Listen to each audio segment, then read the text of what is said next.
Hello, and welcome to Eli's Amazing World Lit podcast. Today we will be covering Metamorphoses by Ovid, which is a poem in itself. It seems like more of a story, but it's a poem. Today we're going to be covering the main definition of why Ovid wrote that and what his intentions were. First of all, the most important thing that I brought after reading it, that came to me, was the most important thing was love. Love was a prevalent topic throughout the poem.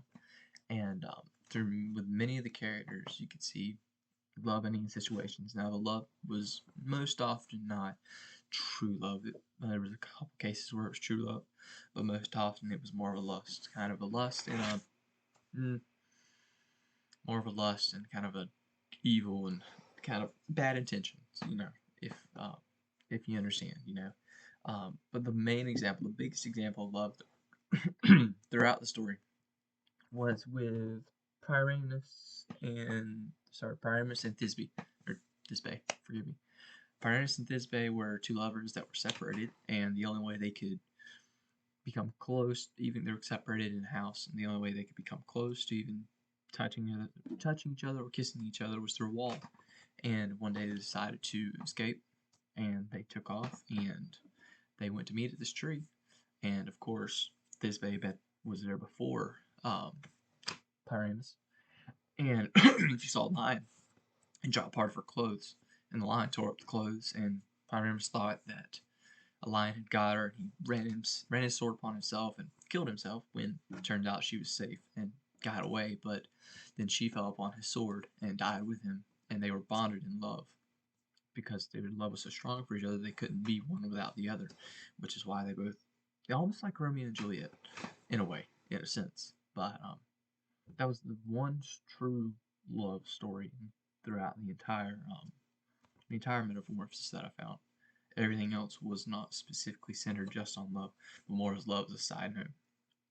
But the next biggest thing that I found in Metamorphosis was lust, as lust was kind of associated with love, but not true love. It was the lust of the flesh, which many cases of lust were seen throughout Metamorphosis. The one that stands out the most would be Daphne and Phoebus, where Daphne was a naiad that was the daughter of, forgive me, Jove, or forgive me.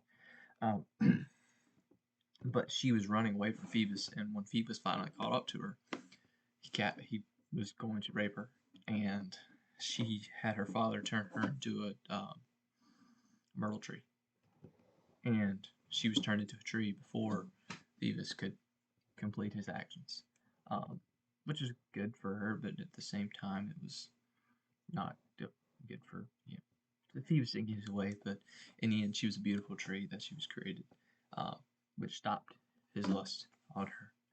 But most other stories, such as Io and Jove, and Io, essentially Jove and Io and Calypso, and I forget the other one, forgive me.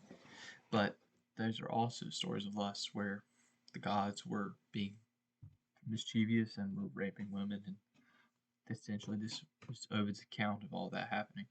But that was one other key thing throughout the story that I noticed was the lust. But another big thing was greed. There was a lot of greed because they would the men and the women and the gods and all would all greed for different things, which could be for women, or it was for possibly just money and just fame and all that. Jason and the Argonauts was an example of this, where Jason was going after the golden fleece.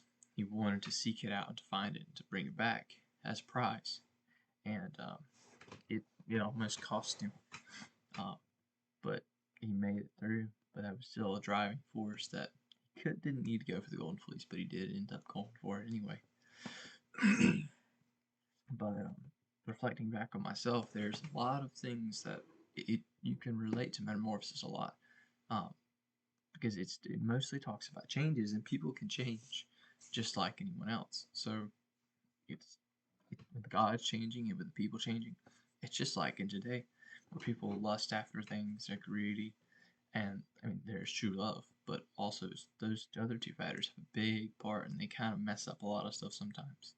Mess up relationships and mess up just households in general. But when you have true love, it all works out. But overall, though, that's all I got today. Thank you for watching. Hopefully you enjoyed it. It's kind of short, I know, but well, I guess I'll see you in the next one. Bye.